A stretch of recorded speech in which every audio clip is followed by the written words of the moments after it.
welcome guys. We are doing this presentation to show you what we have seen in the Lead Developer Conference in London that we attended in the end of June. So we are going to talk a bit about the conference, OutSystems as a sponsor in the conference because we had a booth in there. We selected what we think were the top talks. So we're going to present the major action items that we got from them.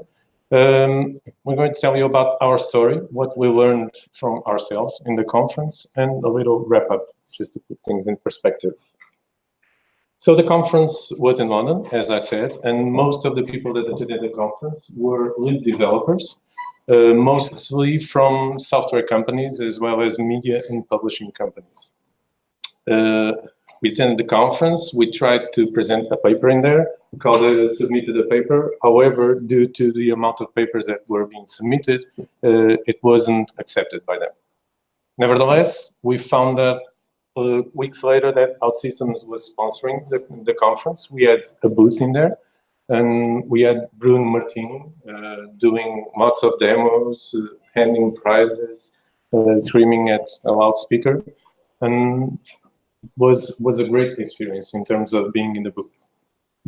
So we are going to present a little bit of our top talks. Keep in mind that this was a conference where the talks were targeted at lead developers, team leads, tech leads. So you will probably be hearing you as referring to a lead developer. Listen to that in perspective. So, yeah, thank you. So this was like 2 days of talking, and there was a lot of talks, but we decided to select just like each one of us choose 1 or 2 talks that really marked us. And I selected this one, how to enhance the skills of experienced developers. And this presentation really marked me, just not only because the content that it was shown, but also the way that Claire made the presentation, because she was not so lucky about the schedule because she was presenting before lunchtime. So she faced like an amount of people like almost sleeping, and she had to really wake up all those people. And what she started to do was like start running from one side of the stage to the other side, and people was like, whoa, what's going on? And immediately she caught everyone's attention to her talk. And Claire is the lead consultant developer, and her daily goal is to empower our developers that can have several skills, like very experienced developers, but like juniors also. And and this talk was like really focused on that. And if you look at our R&D, as we are growing a lot, and as you're facing this along the time, you will see that you will start getting all these levels of experience, and you will start receiving a lot of new developers. So she talked about these new skills, the skills that you should really work on to have a good team and good developers. All the presentation was around dogs. These was the images that she used in her presentation, and this was the 5 skills that she focused on to empower the developers, or to empower people, because I think this is across any area. And the first one was like, not perfect. What she said was, I'm not perfect. And she had years and years of experience.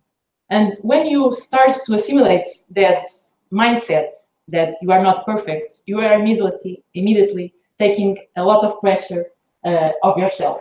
But also you are showing an example to other people that they don't have to be perfect immediately when they progress in their career. And what she's trying to say was like, when you are teaching someone, it's good that you give an example that you are not perfect. It's okay when you are teaching someone that you explain to that people, oh, I don't know this, I'm with doubts, I will search in Google. I don't know about you, but I feel more comfortable to see these because I feel, oh, okay, it's normal that someone doesn't know something. It's okay to search new things. It's okay to learn new things. So you are not perfect, and you should give an example to other people that it's okay, and it's reality.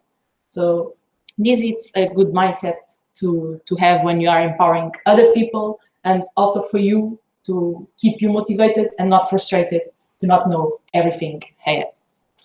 Another skill is like, we are all teachers, because when you learn something, and you can see that right now in this presentation, we learn things in this, and now we are sharing with you, and seeming or not, we are also assimilate better our knowledge by passing that knowledge for you. And if you start doing this inside your teams, you'll see that you'll empower everyone, not only the people that are learning new things, but also the people that they might think they already know, but when you start explaining something to other people, you might start guessing, you might start thinking, oh, maybe I don't know this for sure. This probably already happened to you when you have to, imagine in college when you finish your master thesis and you have to explain that to someone. That is the moment where you realize that if you are really knowing what you're doing. So you already know something when you are able to explain that to other people. Another skill was no elitism. And you might see this in some group of people, of communities or societies, I don't know. Groups that they believe that they know everything. They are experts. No one, as she was saying before, no one is perfect, no one knows everything. And it's good for you to be aware that no one knows everything. And that gives you the power to stay all the time curious, to know, to get to know other things, and to continuously learn. And this is a good skill. So no elitism here, and no mindset of I know everything, I'm a super expert. So another skill. Another one that is really important is empathy. And empathy is all about of you putting your mindset of looking to the other people on front of you and get to know how is this person feeling. Imagine yourself in the other side. So empathy is all about that. And this is really powerful, because when you are explaining something to other people, if you are only think about what you are saying and not focusing on the other person, your message can be completely zero, and the other person will not observe anything. So empathy is really important for you to listen and to put on the other person's shoes. I don't know the expression in English, but I think it's something like that. So the final one is diversity. So everyone is different. All of you are different. We have all different skills, different experiences, different backgrounds, and when you join them, we can create a really powerful thing, and you can empower everyone around you with a lot more, with a different level. So diversity is also good to have. And if you look to all these skills, you can see that R&D, as we are growing, and with all this reorganization, all these 5 skills are really important, and you can apply all of them in your daily basis. But the good thing in this presentation was it was not only theory. She also gave us strategies that you can apply immediately, and I choose 10. You can then check the slides and the video. You can see that on this presentation. The first strategy is pairing, and I think we already do this a lot in R&D. When you put someone in more experience near to other person that is start learning, because when you join people, you observe a lot more, even the shortcuts in Visual Studio. I remember when I'm near Elder Marques, she has a different configuration in Visual Studio, and if I what? Sorry, I told you that I won't make mistakes in English. He has a complete configuration, different configuration in Visual Studio. But since I'm near him, I absorb a lot of that. And imagine if I just was on Slack or remote, I will not get those stuff. So when you are near other person, you will absorb a lot more, and you are really learning near to a person with more experience or with different skills. Another thing is like pairing, but in a different level. It's like workshops, group learning, mobile programming, is when you put together more than 2 people. And the good thing about this is you join different skills, and the power is even bigger. And again, looking to the reorg, with these new pyramids, you can have these more frequently, and this is really good for us. The third, don't overload. So what she means with this is like when you are super exciting, explaining something that you really know to other person, it's easy to make the mistake of you getting really exciting and don't look to the other person's faces and don't see that she's not getting anything. So don't overload, respect the rhythm of the other person and adjust and start asking if the person is really understanding, because sometimes the other person might get afraid of asking that she is not understanding. So don't overload. Then another strategy is learn by teaching, as she was saying before. So you can put someone of your team teaching another person, and the two will grow with that. So it's also good. Lunch and learn. I already saw some teams doing this, and this lunch and learn can as a really powerful thing, which is create a culture of learning. You are creating space for people to learn, and you are cultivating a culture when it's good to learn. And this is a space where you can put people presenting new things to the team or even watching a video. It's a space where you can, well, we have to lunch, so you can use that time also to learn new things. Another strategy, ask questions. And this is not just ask questions because. You need to ask questions to know the answers. It's like a different mindset because, again, aligned with the culture of learning, you want to ask questions to learn, not ask questions just to challenge the other people. Let me see if you really know this. No, change that a bit.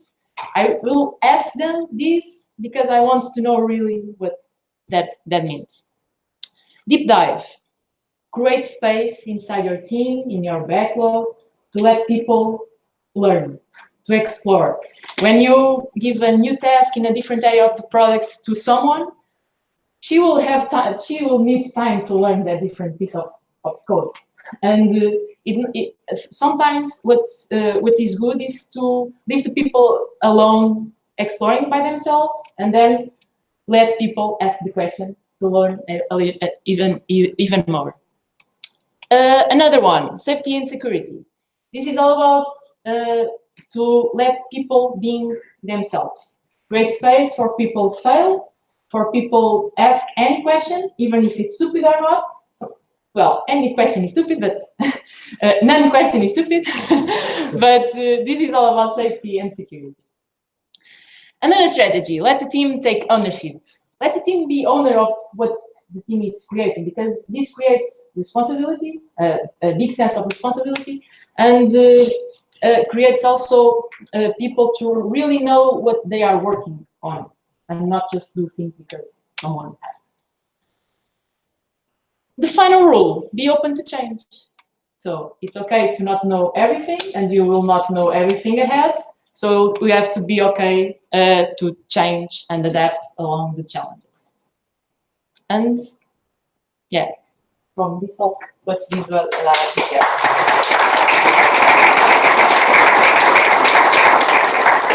So, I think there was a common thing during this this conference, that is the best talks were around lunchtime. So Christian started after lunch, so even harder probably than before lunch, everyone trying to sleep. Probably what we're trying to avoid here. He's a VP of engineering. Actually, he's a VP of several engineering teams. He started several companies, more than 200 people reporting it to him. He did one of the best presentations I ever saw. I'll probably not be able to do the same here. He used a lot of images, and he controlled really well the voice, so I really recommend you to go see the talk, listen how he was presenting. It's totally different from Clara, but again, a great presentation. So what he was talking about is scaling organizations. And for him, the biggest challenge to scale is how we scale ourselves. Not just bringing more people into the game, it's how we can scale ourselves. And that's really important, because actually it's what happens when you're starting to have multiple teams. The people that now has the context will move away from that context and will do something different, but he needs to somehow put that context in favor of like 10, 20 people. And this is a really big challenge, because it's scary sometimes.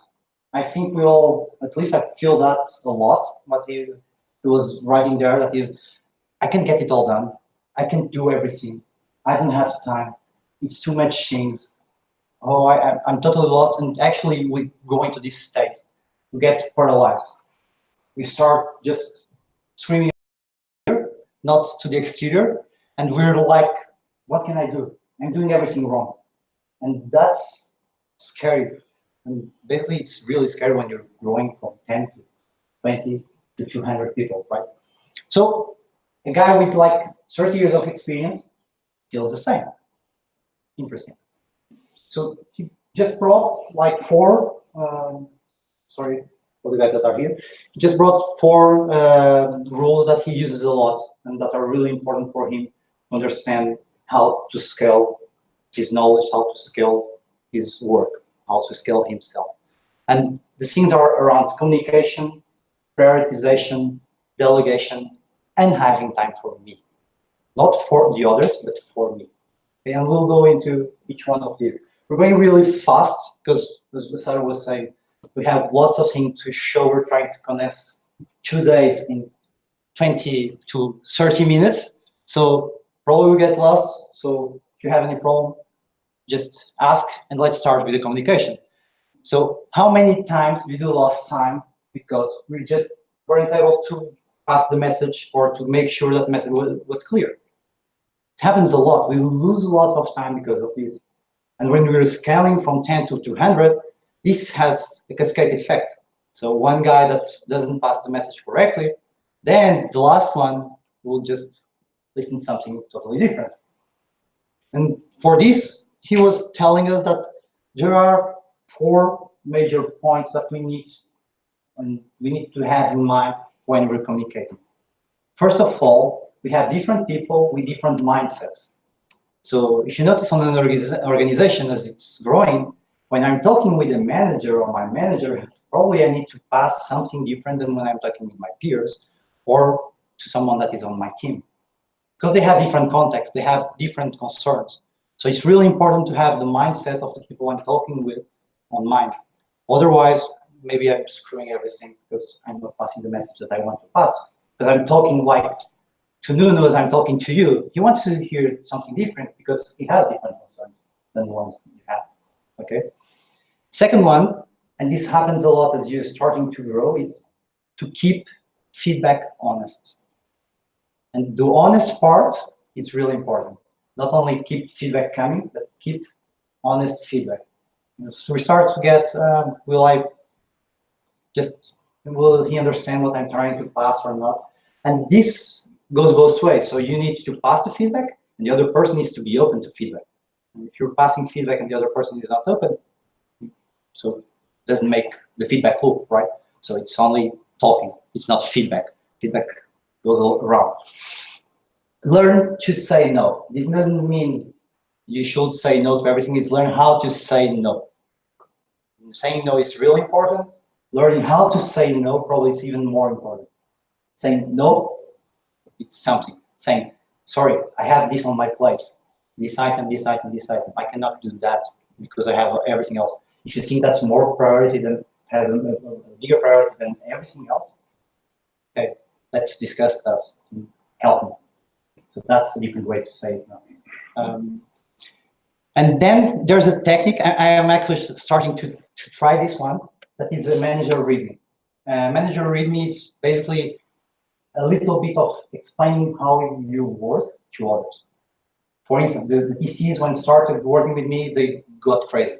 Because I'm hyperactive, I have lots of ideas, I'm always throwing new ideas to people. I don't want them to do everything, but I'm always like that. And probably you notice that when I'm passing on the corridor, right? For someone that is listening, you want to do this and this and this and this, it's really, really hard.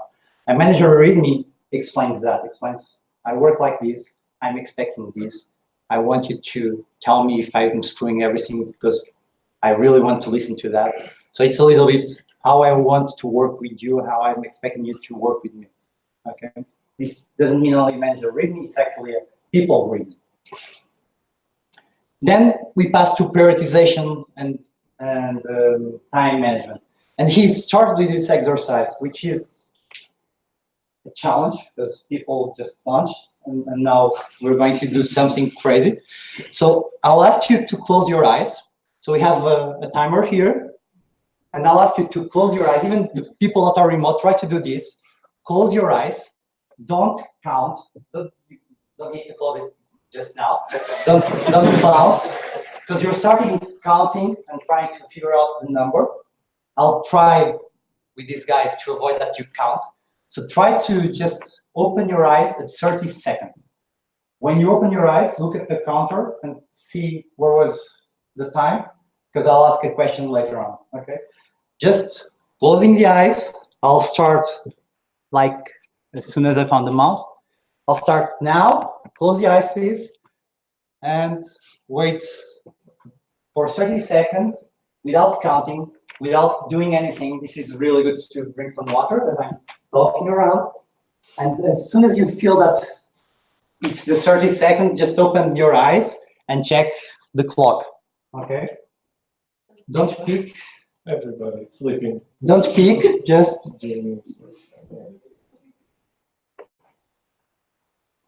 Okay, so it's only for 30 minutes. Yeah, it's only like more 10 seconds, I think. Okay. Okay, you can open your eyes now. So, who opened his eyes like for 20 to 25 seconds or below 25 seconds?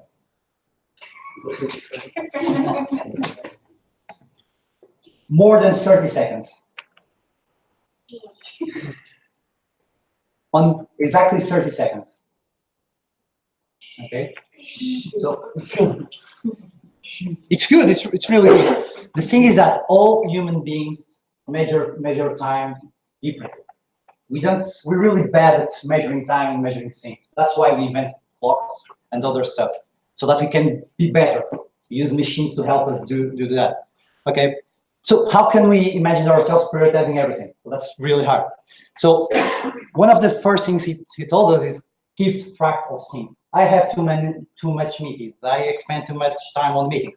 What's that? How many meetings? What's the purpose of the meeting? Was that a meeting, or we're just with a group of people working together? What's the purpose of the meeting? Keep track of those things before saying I have too much of X. Do that. As in our matrix, we'll talk about that in like 1 minute. Don't multitask. It's one of the worst patterns, and he was telling us that a lot. For a VP that has 200 people, probably he receives 1 or 2 emails a day, so he has to answer a lot of things. Don't multitask. Schedule time to do stuff from A to B. Okay. And that's the calendar blocking. So that will promote focus. From this time to this time, I'll just answer emails. From this time to this time, I'll just do this. Okay. And probably that also helps to understand that notifications are not that urgent. If someone has to talk with you urgently, he will appear near you, he'll call you, he'll find a way to talk with you. Okay. It's not like a Slack channel. Actually, he had a really good gift here of Up. He has a dog. I don't know if you saw the movie. And the dog is always distracted with everything. That's what Slack notification is for us. Our eye will go there and there and there and there. And I think I do this better than the dog, so I can pass all day doing this. And the thing is that if you don't prioritize everything, someone else will do. Life will do the priorities for you. So you need to take control of this. But even though you have too many things to do, and that's where delegation comes in. Okay. So to delegate, it's really hard. At least for me, it's really, really, really, really hard, because I'm a doer, to let it go. So that's one of the things he tells a lot. It's to let go things, to use your other strength, and to let go decisions, not tasks. And that's why this matrix is so cool. So if something important and urgent, you should probably take care of it. If it's not urgent and it's important, you should decide what you want to do. You want to delegate, you want to do it. Take a decision or pass the decision to someone. That's a decision. Passing a decision is a decision. Okay. Passing a decision and keeping the responsibility is really hard, but it's a decision also. Delegate freely. If it's not important, it's not urgent, I can delegate. It's an opportunity to learn. And actually delete. So one of the things we can do on a priority, if it is not urgent, no one is going to do nothing about it, we can delete it. And delete a lot of emails. If it's urgent, they will appear. Okay. And if it's really urgent, they will not appear as a Slack notification. Someone will appear breathing on my neck saying, this is really important. Okay. Sorry, I messed up. I saw that the priority was different. Okay. Last, take time for yourself. Leading is really a lonely task. Probably for people, and I think Sarah will talk a little bit about that later. When you start leading, you stop having so many peers to talk about some problems. And as you go up, that changes. Imagine, Paul, how many $1 billion companies, CEOs he has in Portugal to talk with, to talk about his challenges. I guess you figure out the number, right? It's binary. It's either him or someone else. Okay? And what helped Chris, and this also helps me a lot, is to do physical exercise, so to do exercise, physical and mental. Physical, share it with other people so that they understand this is my time. It's time for me. I need to do this. It's my personal time. I need it. I need to refresh myself. And mental. And for mental, he was talking about meditation. A lot of meditation, like 2 to 5 minutes a day. It's a lot of time, right? So you just stop 5 minutes with a clock and you do that. It helps a lot. And to read, actually, what Sarah was saying, just to learn more. Okay. So to invest in yourself. So these were the things he uses a lot to help him scale. Okay.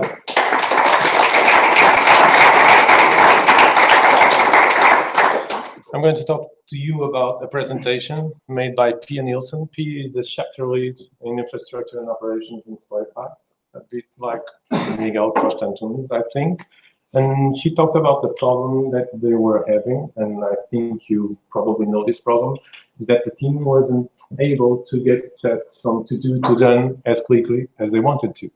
So what this is called in the agile world is the flow, getting things from to do to done. And they were having that problem. So how to increase the flow of the team? Well, they tried lots of things with the agile best practices in mind. They tried to impose WIP limits to each column. So WIP limits is the work in progress. However, if you browse to UpSource and you see code reviews, it's not usual to see a review like, man, this is awesome. You did a great job on this piece of code.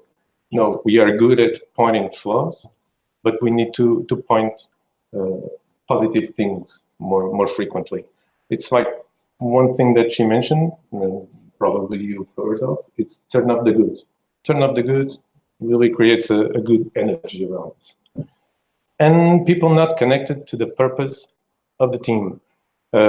People don't usually answer why. We are trained to ask why and challenge, and ask why to learn a bit, like Sarah was suggesting, but it's not usual to answer why. Answer why connected to the purpose of what we're doing. We are using OKRs for that already, but then she mentioned a technique from the user experience world, which is the despicable design. So you picture what you deliver to customers, the thing that your team delivers to customers, and you create the worst experience ever around that piece of code or that piece of product. And by creating that bad experience, you'll see what you are offering to users, to customers. So it's like doing this exercise to understand what are you giving them. And this has more details. You can read afterwards. The next talk I'm going to talk to you about was made by Kevin Goldsmith. Kevin Goldsmith is a VP of engineering at Astromue. He has lots of experience. He was a VP of engineering at Spotify for 3 years. He worked in lots of companies. He worked, for instance, in Adobe for around 9 years. So he's from an age where software development process was a bit like industrial manufacturing process. And his talk was mainly about what did the agile methodology brought to us, and brought to us more people-focused techniques. So he went through a couple of scenarios that we have in the agile world, and suggested some improvements to those scenarios. So the first scenario it talks about is the first one-on-one. Well, the first one-on-one happens when you either are a team lead and you are assigned to another team, so you have your first one-on-one with your new team, or you're a developer and you have taken the challenge of assuming a leadership role. So in the first one-on-one, it's a great opportunity to create a personalized job description. You and your peer will create an agreement upon what you expect from each other. So the exercise he proposes is that you have two kinds of post-it notes. One that is my expectations towards you, and the other what are the things that I want to myself. And you fill those post-it notes. Each of you fill those two kinds of post-it notes. In the end, you create two columns, one for you and one for the other, and you start picking those post-it notes and understanding together what do they mean. For instance, I expect you to be on time for the daily scrum. Does that make sense? Do we agree upon this? So it's a great opportunity for the other to say, for instance, no, it's okay for me, but for instance, in Wednesdays, I cannot be here on time, and we'll have to deal with that. So it's an example of schedule, but as long as you start using it, you'll be aligning on more important things. In terms of one-on-ones, another scenario, it's never happened before, getting someone to talk in a one-on-one. Like, for instance, so how is it going? It's good. So there are a couple of strategies to improve this communication during one-on-ones. First of all, one thing to keep in mind is that one-on-one, it's your time. So it's your time, use it. It's really important that you use that time to communicate. What are you going through? What are your expectations? So use it. It's my advice, and I believe his advice. So getting someone to talk in his one-on-ones, like a great strategy is take a walk. So let's take a walk. Let's grab a coffee just around the corner. We start talking about the game. Yeah. When you end up seeing, we work together. So eventually we will start talking about work, and that gives you the time to go grab a coffee, come back around 30 minutes, and you spend time with that person. No longer is a mute person. It's a communication moment. He uses toys. I don't know, toys or something that keeps us from focusing on each other, someone that distracts us and keeps the talk going. And another strategy is to shut up. He's American.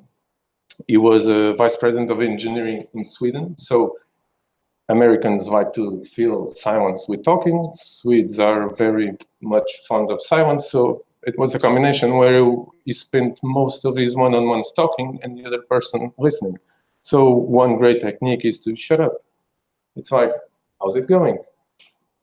And then maybe you feel like 20 minutes have gone by, but 40 seconds has gone by, and the other person has time to, okay, I'm going to get my thoughts together, speak, and give time to the other person to think about what he's going to say. A great example of people-focused scenarios in the agile world are meetings. And sometimes meetings can be very inefficient. So in team meetings, there are a couple of things to keep in mind that he proposes when making a decision involving the team. There are two kinds of decision when you reach the team. It's like polling, where you are making a decision and you are consulting the team or sensing the temperature on a subject, and you can use polling and inform the team. I'm taking your opinion, but I'm making a decision. And you can use, like, for instance, 5 to 5, where everyone votes from 1 to 5, and you understand, okay, and it's your responsibility, it's your decision. And when you involve the team in voting, and it's really important that the team understands that it's a group decision. And no matter what you decide, if it was your initial proposal or not, when you leave the room, it's everybody's decision. And when you go to your boss, you defend that decision as being your own. It's really important to bind the team.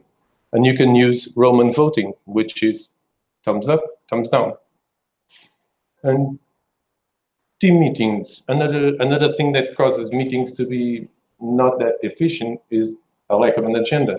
So he proposes a couple of things to respect people time. For instance, when you schedule a meeting with your team for 1 hour, what you're saying is that I want your full hour of attention to me, and you don't give time for the others to prepare for the meeting. So it's really important to have a meeting agenda.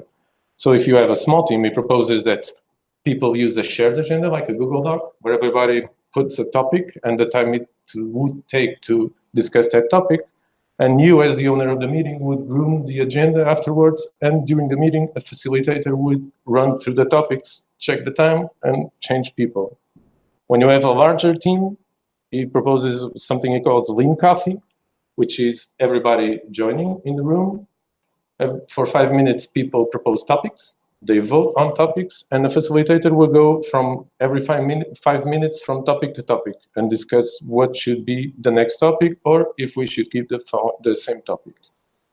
It's a way to keep meetings more collaborative. And in terms of meetings, also, make meetings more inclusive. In fact, shut up. As a leader, you have power or more authority, and it's normal that you speak and other people go with your opinion. It's important to, for instance, you see this in David Nunes. It's usual when you reach a meeting room and you see David sitting in a corner.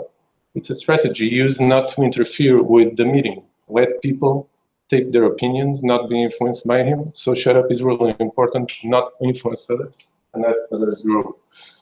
Set expectations. Inform people if we are just talking or making a decision. Use an observer, it's really important. Sometimes when everybody's talking on top of everybody else, an observer would help to take note of those behaviors. And for instance, in the end of the meeting, 5 minutes before the meeting ends, okay, I have some notes. John was talking on top of Matthew, and Matthew kind of proposed an idea that John neglected. So and use that role as a rotating role. You'll see also the meeting change as the observer changes. So if, for instance, you have a more active member and in this meeting he starts being observer, then the meeting maybe will flow better and you start to understand the power of people in the meeting. And have an agenda published. And it's more important to have people aware of what we are discussing and prepare themselves to discuss it properly. He ended up with this quote, which is the role power of the leader. And he says, you may be doing it all, but when the person next to you is a jerk and you don't say anything, you're telling everyone else that it's okay to be a jerk. So you as a leader have responsibilities that make you different. And this is a powerful message that he leaves in the end. It's the importance of a leader, of not only doing the right things, but showing others that the right things are supposed to be done. That's it.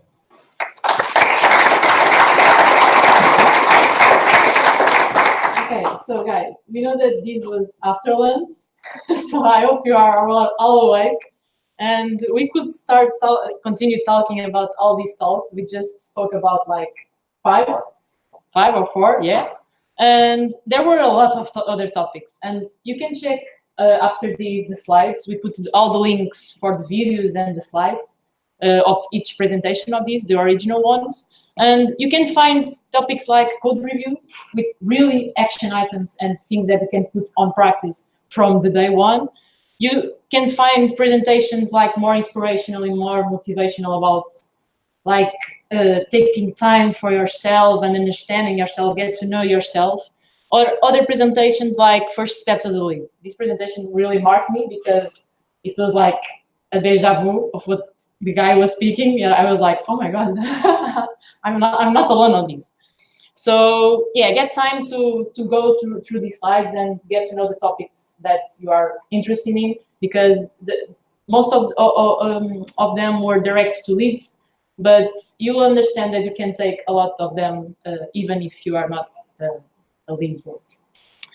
But to not contradict ourselves on this, we don't want to overload yourself, as I was saying in the beginning.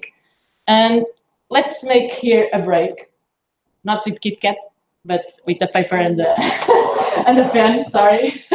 For those who don't have a pen and the paper, you can grab there. But we have a challenge for you. And we are really putting in practice here some of the things that we learned on this conference. And the challenge here, there are two parts. This is the first part.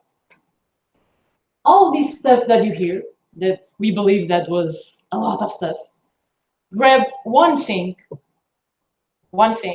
that you think that you could apply during the next week or next month that will change the way you work, your teamwork, or you think. But take time to reflect, take time to know what you're thinking in this moment, and reflect about what you learned during these, like, oh my God, 45 minutes. But think, reflect. We will give you 1 minute to think on this. And the paper is to put an action item that with the thing that you want to apply in the next step. Are you up for the challenge? Yeah? Yes. People that are remote can also do the challenge. Yeah. And I will put a timer.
So again, one action item that you will use in the next days with anything that you learned during these like 45 minutes. Probably that there were things that really marked more than others.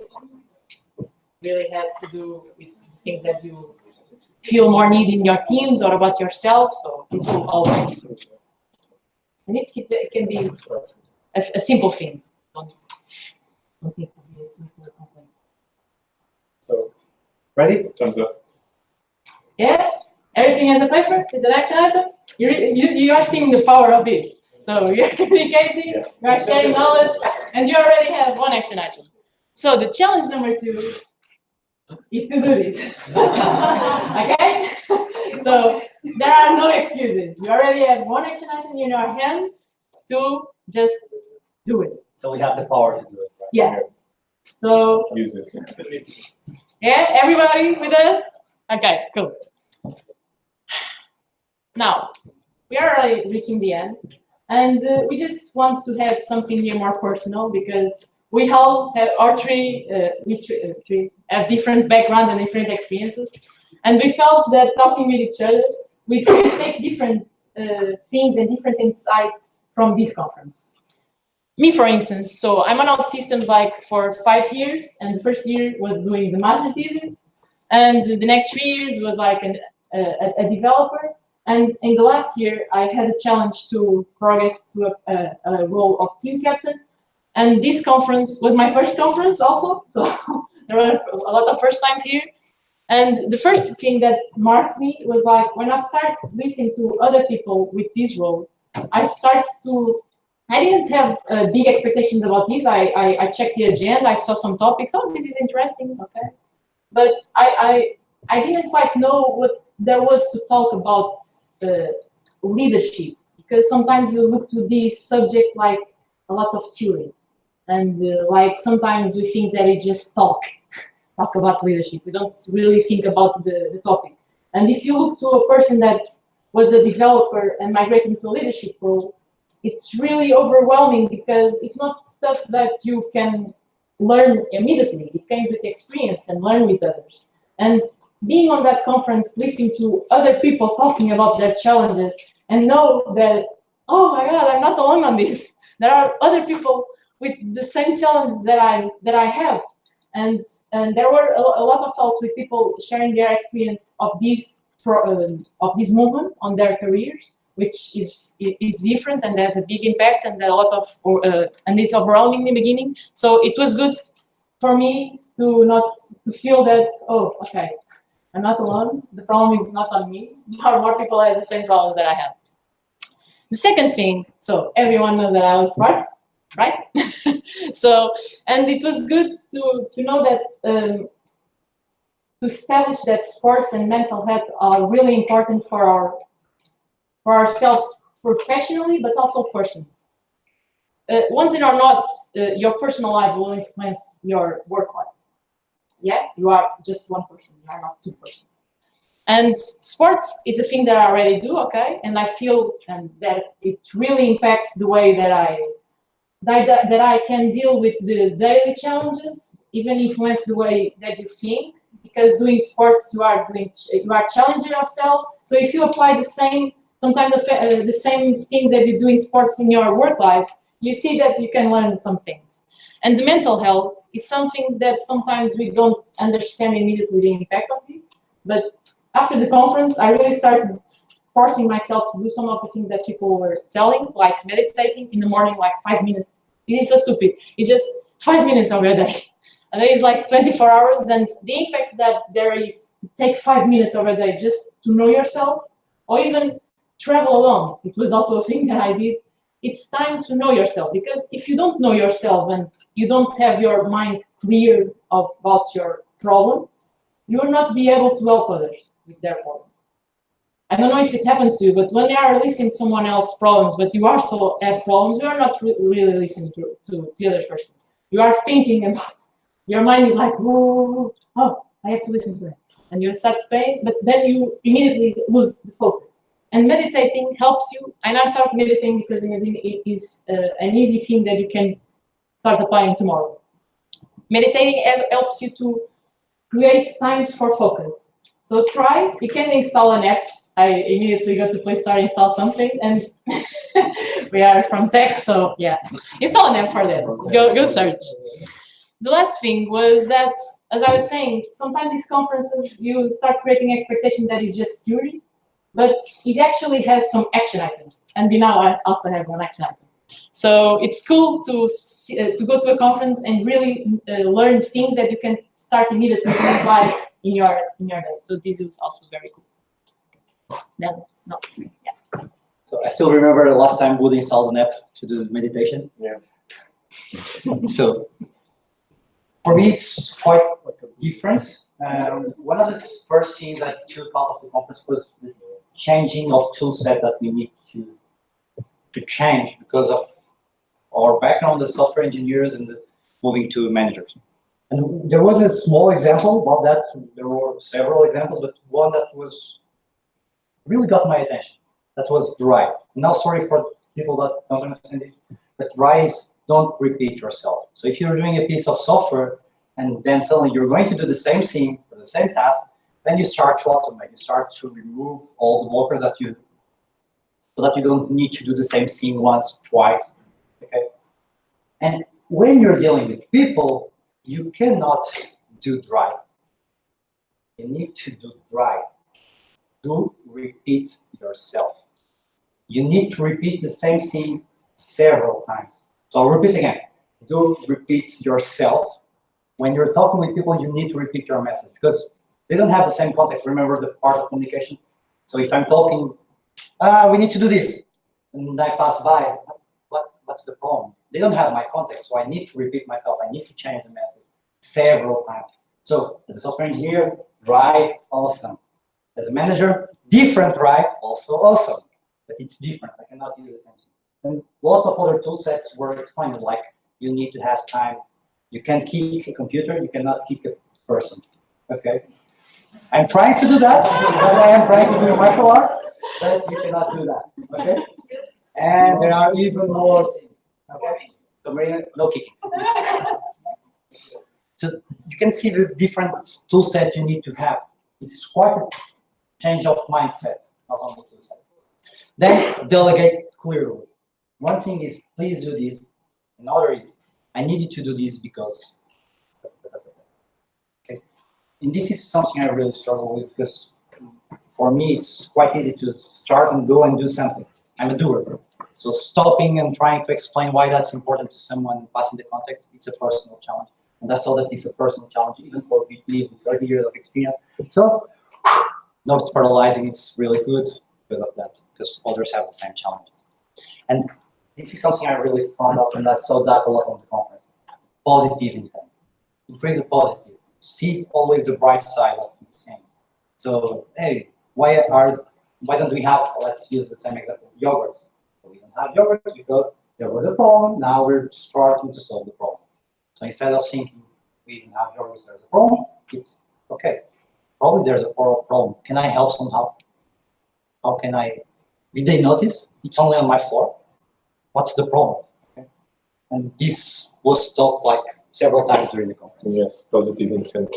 For me, what I got from there was that there were lots of troubles and methodologies and things that they were announcing as they work, and we have lots of experience in here. We are growing, so it's really important that we also take a chance to share our experiences with other companies. So it was something that I really thought we should do more.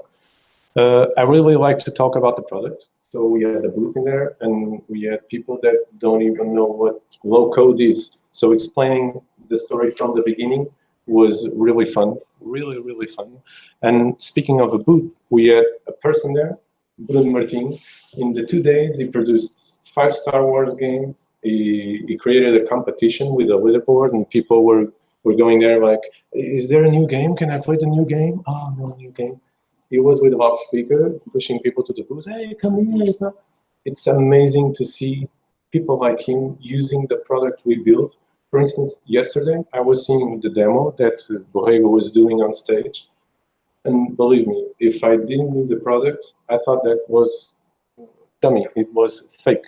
It's really amazing what we can do with our product. And one thing that I really liked about attending the conference and in other situations was that whenever I was talking to people, or whenever, for instance, Dia from the UK office introduced us to people, and he said, "Oh, this is an R&D engineer." People were like, "Whoa, R&D engineer!" So really, it's amazing. So I'm really proud to be a part of OutSystems R&D. Really, and it's amazing how people treat you when they realize they are talking to someone who built that product. So, round of applause to you guys.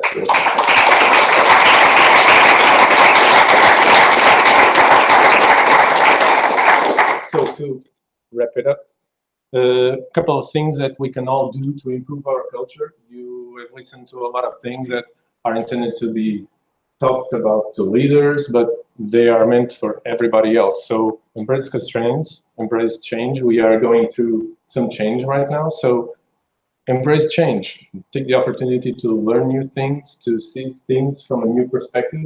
It's cool.